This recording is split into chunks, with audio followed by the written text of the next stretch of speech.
क्या विनेश फोगाट राजनीति में उतरेंगी? क्या कांग्रेस हरियाणा चुनाव में विनेश को टिकट देगी? दोस्तों, हरियाणा विधानसभा चुनाव के ऐलान के एक दिन बाद पेरिस ओलंपिक से लौटी विनेश फोगाट का दिल्ली एयरपोर्ट पर जबरदस्त स्वागत किया गया, जिसके बाद से ये सवाल उठने लगे हैं कि क्या विनेश राजनीति में आने वाली हैं? क्या कांग्रेस उनको टिकट देने वाली है? क्या ऐसा कुछ सच में होने वाला है? हजारों की संख्या में दोस्तों लोग विनेश फोगाट का स्वागत करने एयरपोर्ट पर पहुंचे थे, जिसमें राजनीतिक दल के नेता भी विनेश का स्वागत करते हुए दिखाई दिए। इसमें हरियाणा के पूर्व मुख्यमंत्री भूपेंद्र सिंह हुड्डा के बेटे और सांसद दीपेंद्र हुड्डा भी शामिल थे। दीपेंद्र हुड्डा ने विनेश को मिठाई खिलाई और उनके साथ एक गाड़ी में बैठकर लोगों का अभिवादन किया और सोशल मीडिया पर भी काफी उनकी तारीफ की। साथ में इस पूरी तस्वीर को, इस पूरी वीडियो को भी शेयर किया। ऐसे में चर्चा होने लगी है कि अब विनेश फोगाट की गाड़ी पर सवार होकर दीपेंद्र हुड्डा ने हरियाणा में चुनाव कैंपेन की शुरुआत कर दी है। क्या ये कोई छुपा हुआ संकेत है? दोस्तों, इस विनेश फोगाट की राजनीति में आने की जो चर्चा है वो तब से शुरू हो गई थी जब फाइनल मैच से डिस्क्वालीफाई होने के बाद उन्होंने कुश्ती से संन्यास लेने का ऐलान कर दिया था।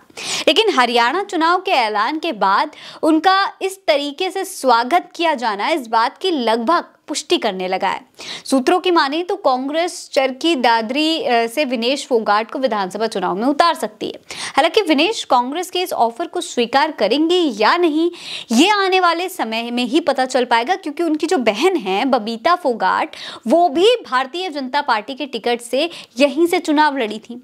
ऐसे में अगर विनेश चुनाव लड़ती हैं तो जो मुकाबला होगा वो दो बहनों के बीच में देखने को मिलेगा।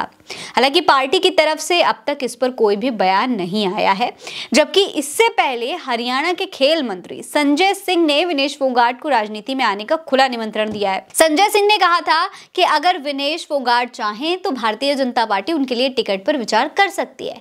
विनेश फोगाट के साथ जो भी हुआ उस पर राजनीति नहीं करनी चाहिए। वो ये भी कह रहे थे कि विनेश फोगाट को खुद फैसला लेना होगा कि वो खेल को जारी रखना चाहती है या फिर राजनीति में आना चाहती है। अगर विनेश फोगाट राजनीति में आना चाहती हैं तो उन्हें भारतीय जनता पार्टी टिकट देकर चुनाव लड़ाने पर विचार कर सकती है। पार्टी उनका स्वागत भी करेगी। ऐसे में दोस्तों, कांग्रेस हो या फिर भारतीय जनता पार्टी, दोनों के ही दरवाजे विनेश के लिए खुले हुए दिखाई दे रहे हैं, क्योंकि विनेश ने इस बार के जब मुकाबला हुआ पेरिस ओलंपिक में तो उन्होंने फाइनल भले ही ना खेला हो, लेकिन सेमीफाइनल तक जबरदस्त प्रदर्शन किया। एकदम जबरदस्त वो खेली और कहीं ना कहीं पूरे देश में, पूरी दुनिया में उनकी चर्चा हुई और पूरे देश में एक तरीके से भारत की बेटी की तरह लोग उनको प्यार करने लगे, उनको सम्मान देने लगे। उनका खेल सभी को पसंद आया, सब उनकी तारीफ कर रहे थे। ऐसे में दोनों पार्टियां चाहती हैं कि विनेश उनकी तरफ आ जाएं, लेकिन विनेश क्या चुनाव लड़ेंगी या नहीं लड़ेंगी, ये बड़ा सवाल है। क्योंकि भारतीय जनता पार्टी के साथ अगर देखा जाए तो उनके संबंध अच्छे नहीं रहे हैं। उन्होंने बीजेपी नेता ब्रजभूषण शरण सिंह के खिलाफ प्रदर्शन किया था। महिला पहलवानों का संघर्ष कई महीनों तक चला था जंतर मंतर पर, लेकिन न्याय मिलने की जगह उनको सड़कों पर घसीटा गया था, लाठी डंडे उन पर चलाए गए थे, डिटेन तक कर लिया गया था। उस वक्त भारतीय जनता पार्टी के नेता उनके साथ खड़े होने नहीं आए थे। उस वक्त मोदी जी से भी लोगों ने तमाम मांग की थी कि भाई मोदी जी उनकी समस्याओं को सुन लें, लेकिन नहीं सुनी गई थी। उस वक्त राहुल गांधी और प्रियंका गांधी ही उनके साथ में खड़े हुए थे, उनके लिए न्याय की मांग कर रहे थे। राहुल गांधी ने बाकायदा ट्वीट तक किया था। अब दोस्तों, दीपेंद्र हुड्डा उनके स्वागत में पहुंचे हुए हैं। ऐसे में कहीं ना कहीं विनेश फोगाट की कांग्रेस की तरफ जाने की ज्यादा उम्मीद दिखाई देती है। अब दोस्तों, 1 अक्टूबर से हरियाणा में चुनाव शुरू होने वाले हैं। ऐसे में विनेश फोगाट पर सबकी नजर है, सबकी उम्मीदें जुड़ी हुई हैं विनेश फोगाट से कि आखिर वो किस तरफ जाएंगी। क्या वो राजनीति में आएंगी भी या नहीं, ये भी बहुत बड़ा सवाल है।